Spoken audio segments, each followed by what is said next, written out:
PSC hints and ടോപ്പിക്സിലേക്ക് ഏവർക്കും ഒരിക്കൽ കൂടി സ്വാഗതം.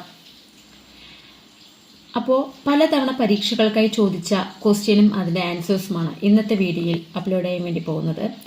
അപ്പോൾ നമുക്ക് നോക്കാം, നമുക്ക് നേരിട്ട് വീഡിയോയിലോട്ട് പോകാം. അപ്പോൾ നിങ്ങൾ ആദ്യമായിട്ടാണ് എൻ്റെ ചാനൽ കാണുന്നവരാണെന്നുണ്ടെങ്കിൽ അത് സബ്സ്ക്രൈബ് ചെയ്യാൻ മറക്കരുത്. മാത്രമല്ല ലൈക്ക് ചെയ്യാനും അതുപോലെ തന്നെ ഷെയർ ചെയ്യാനും മറക്കരുത്. നമുക്ക് പോകാം, ആദ്യത്തെ ക്വസ്റ്റ്യനിലോട്ട് പോകാം. സ്വത്തവകാശം മൗലികാവകാശങ്ങളുടെ പട്ടികയിൽ നിന്നും നീക്കം ചെയ്ത ഭരണഘടനാ ഭേദഗതി ഏതാണ് എന്നതാണ് ആദ്യത്തെ ക്വസ്റ്റ്യൻ. എന്താണ് ഒന്നും കൂടി വായിക്കാം. സ്വത്തവകാശം മൗലികാവകാശങ്ങളുടെ പട്ടികയിൽ നിന്ന് നീക്കം ചെയ്ത ഭരണഘടനാ ഭേദഗതി ഏതാണ്? ഓപ്ഷൻ സി ആണ് ആൻസർ. 44 ഭരണഘടനാ ഭേദഗതിയാണ്. ഓപ്ഷൻ സി 44 ഭരണഘടനാ ഭേദഗതിയാണ് സ്വത്തവകാശം മൗലികാവകാശങ്ങളുടെ പട്ടികയിൽ നിന്നും നീക്കം ചെയ്ത ഭരണഘടനാ ഭേദഗതി. അടുത്ത ക്വസ്റ്റ്യനിലോട്ട് പോകാം. ഇന്ത്യൻ ഭരണഘടന എത്ര തരം മൗലികാവകാശങ്ങളാണ് ഉറപ്പ് നൽകുന്നത് എന്നാണ്. എത്രയാണ്? ഓപ്ഷൻ ഡി ആണ്, 6 മൗലികാവകാശങ്ങളാണ്. ഇന്ത്യൻ ഭരണഘടന എത്ര തരം മൗലികാവകാശങ്ങളാണ് ഉറപ്പ് നൽകുന്നത്? 6 ആണ്. അടുത്തത്, ഇന്ത്യൻ പാർലമെന്റ് പാസാക്കുന്ന നിയമങ്ങളോ സംസ്ഥാന നിയമനിർമ്മാണ സഭ പാസാക്കുന്ന നിയമങ്ങളോ ഭരണഘടന വിരുദ്ധമാണെങ്കിൽ അവ റദ്ദാക്കാനുള്ള കോടതിയുടെ അധികാരം അറിയപ്പെടുന്നത് എങ്ങനെയാണ് എന്നുള്ളതാണ് ക്വസ്റ്റ്യൻ. ഒന്നുകൂടി വായിക്കാം. ഇന്ത്യൻ പാർലമെന്റ് പാസാക്കുന്ന നിയമങ്ങളോ സംസ്ഥാന നിയമനിർമ്മാണ സഭ പാസാക്കുന്ന നിയമങ്ങളോ ഭരണഘടന വിരുദ്ധമാണെങ്കിൽ അവ റദ്ദാക്കാനുള്ള കോടതിയുടെ അധികാരം അറിയപ്പെടുന്നത് എങ്ങനെ എന്നുള്ളതാണ്. ഓപ്ഷൻ ബി ആണ്, പുനരവലോകന അധികാരം അല്ലെങ്കിൽ ജുഡീഷ്യൽ റിവ്യൂ ആണ്. പുനരവലോകന അധികാരത്തിനെ ഇംഗ്ലീഷിൽ ജുഡീഷ്യൽ റിവ്യൂ എന്നാണ് പറയുന്നത്. അടുത്തത്, തൊട്ടുകൂടായ്മ നിർമ്മാർജ്ജനം ചെയ്തുകൊണ്ടുള്ള ഭരണഘടനാ ആർട്ടിക്കിൾ ഏതാണ്? ഓപ്ഷൻ എ ആണ്, ആർട്ടിക്കിൾ 17 ആണ്. ഏതാണ്? ആർട്ടിക്കിൾ 17 ആണ് തൊട്ടുകൂടായ്മ നിർമ്മാർജ്ജനം ചെയ്തുകൊണ്ടുള്ള ഭരണഘടനാ ആർട്ടിക്കിൾ. അടുത്തത്, അയിത്ത നിരോധന നിയമം നിലവിൽ വന്ന വർഷം ഏതാണ് എന്നുള്ളതാണ്. ഓപ്ഷൻ സി ആണ്, 1955. അയിത്ത നിരോധന നിയമം നിലവിൽ വന്ന വർഷം ഏതാണ്? 1955 ആണ്. അടുത്തത്, നിയമത്തിന്റെ അനുമതിയോടെ അല്ലാതെ ജീവനും സ്വത്തിനും അപായം സംഭവിക്കാതിരിക്കാനുള്ള അവകാശത്തെക്കുറിച്ച് പ്രതിപാദിക്കുന്ന അനുച്ഛേദം ഏതാണ്?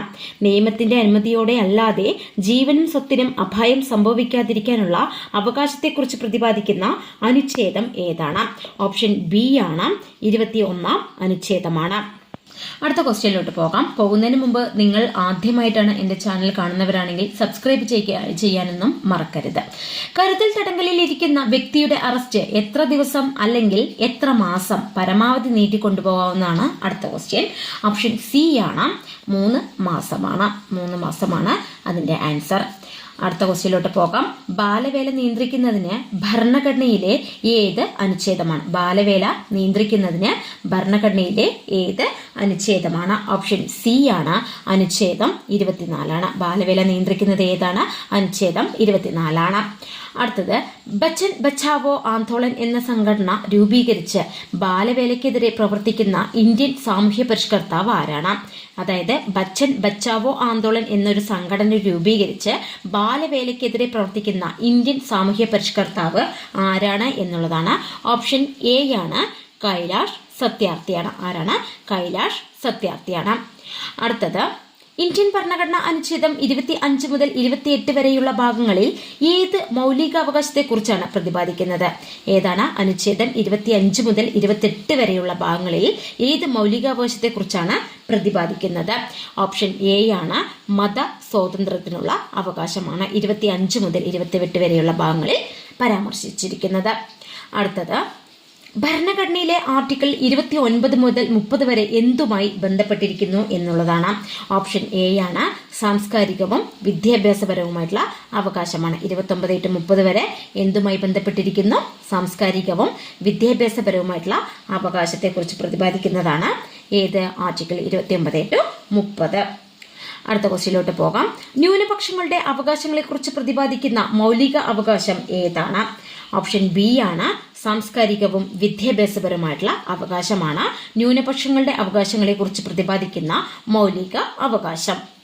അടുത്ത ക്വസ്റ്റ്യനിലോട്ട് പോകാം. ഇന്ത്യൻ ഭരണഘടനയുടെ 86 ഭേദഗതിയുമായി ബന്ധപ്പെട്ട തെറ്റായ പ്രസ്താവന ഏത് എന്നുള്ളതാണ് ക്വസ്റ്റ്യൻ. ഇന്ത്യൻ ഭരണഘടനയുടെ 86 ഭേദഗതിയുമായി ബന്ധപ്പെട്ടുള്ള തെറ്റായ പ്രസ്താവന ഏതാണ് എന്ന് നോക്കാം നമുക്ക്. ഓപ്ഷൻ ബി ആണ്.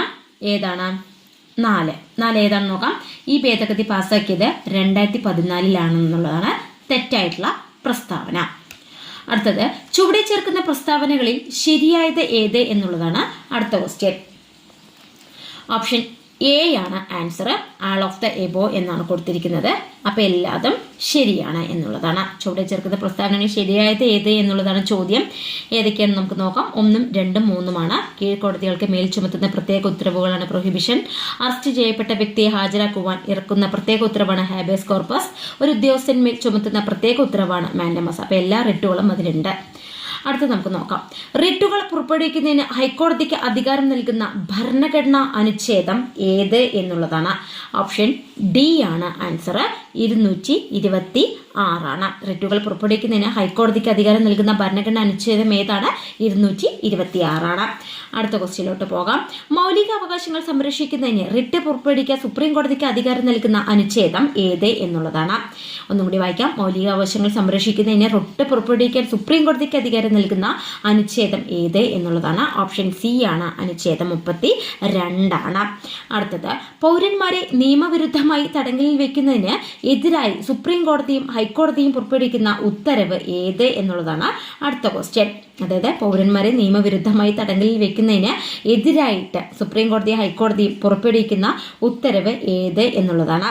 അതാണ് ഹേബിയസ് കോർപ്പസ്. ഓപ്ഷൻ എ ആണ്. ഹേബിയസ് കോർപ്പസ് ആണ്.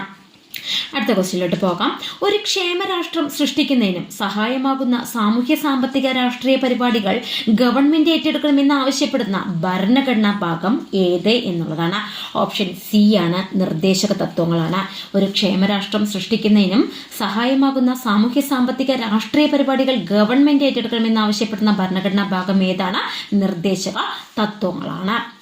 അടുത്തത്, രാഷ്ട്രപിതാവായ ഗാന്ധിജിയുടെ ആശയങ്ങൾ ഉൾപ്പെടുത്തിയിട്ടുള്ളത് ഭരണഘടനയുടെ ഏത് ഭാഗത്താണ്? ഓപ്ഷൻ സി ആണ്. ഏതാണ്? നിർദ്ദേശക തത്വങ്ങളിൽ തന്നെയാണ്. രാഷ്ട്രപിതാവായ ഗാന്ധിജിയുടെ ആശയങ്ങൾ ഉൾപ്പെടുത്തിയിട്ടുള്ളത് ഭരണഘടനയുടെ ഏത് ഭാഗത്താണ്? നിർദ്ദേശക തത്വങ്ങളിലാണ്. അടുത്ത നമുക്ക് നോക്കാം. മൗലിക കടമകളിൽ ഉൾപ്പെടാത്തവ ഏത് എന്നുള്ളതാണ്. നമുക്ക് ആൻസർ വായിക്കാം. ഓപ്ഷൻ ഡി ആണ്. 3, 4 ഏതാണെന്ന് നമുക്ക് നോക്കാം. 3, 4. തുല്യമായ ജോലിക്ക് സ്ത്രീകൾക്കും പുരുഷന്മാർക്കും തുല്യമായിട്ടുള്ള വേതനം. മൗലിക കടമകളിൽ ഉൾപ്പെടാത്തവയാണ് ചോദിച്ചിരിക്കുന്നത്. തുല്യമായ ജോലിക്ക് സ്ത്രീകൾക്കും പുരുഷന്മാർക്കും തുല്യമായിട്ടുള്ള വേതനം. അതുപോലെ തന്നെ 4, അന്താരാഷ്ട്ര സമാധാനവും സുരക്ഷിതത്വവും ഉറപ്പുവരുത്തുക. ഇതാണ് അതിന്റെ ആൻസർ. അടുത്തത്, ഇന്ത്യൻ ഭരണഘടനയുടെ അനുച്ഛേദം 51A എത്ര മൗലിക കടമകൾ ഉൾപ്പെട്ടിരിക്കുന്നു? അനുച്ഛേദം 51A എത്ര മൗലിക കടമകളാണ് ഉൾപ്പെട്ടിരിക്കുന്നത് എന്നുള്ളതാണ്. ഓപ്ഷൻ സി ആണ്. 11. ഏതാണ്? 11. അടുത്തത്, മൗലിക ചുമതലകളെ കുറിച്ച് പ്രതിപാദിക്കുന്ന ഭരണഘടനാ അനുച്ഛേദം ഏത് എന്നുള്ളതാണ്. ഓപ്ഷൻ സി ആണ്. 51A ആണ്. ഏതാണ്?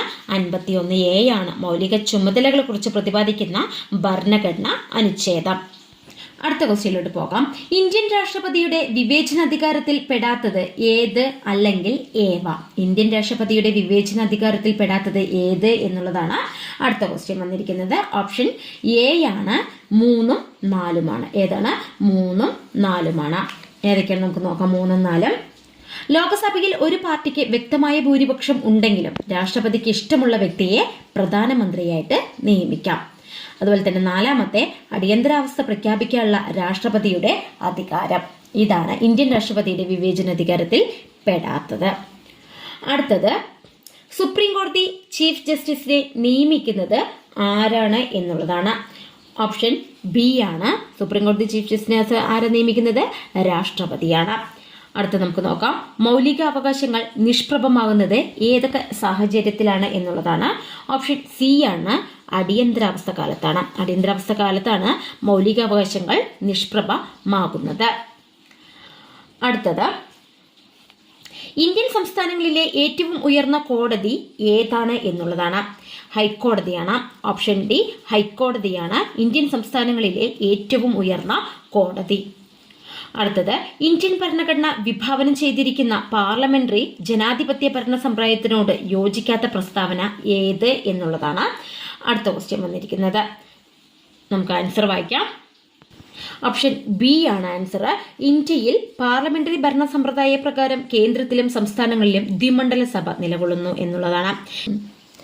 അടുത്തത് ഒന്നാം പാർലമെന്റിലെ ഏറ്റവും വലിയ ഒറ്റകക്ഷി ആയിരുന്നു എന്നുള്ളതാണ്. ഓപ്ഷൻ എ ആണ് ഇന്ത്യൻ നാഷണൽ കോൺഗ്രസ് ആണ്.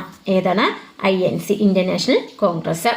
അടുത്തത് രാജ്യസഭാ അംഗങ്ങളെ തിരഞ്ഞെടുക്കുന്നത് ആരാണ് എന്നുള്ളതാണ്. ഓപ്ഷൻ ഡി ആണ് സംസ്ഥാന നിയമസഭാ അംഗങ്ങളാണ്. ആരാണ്?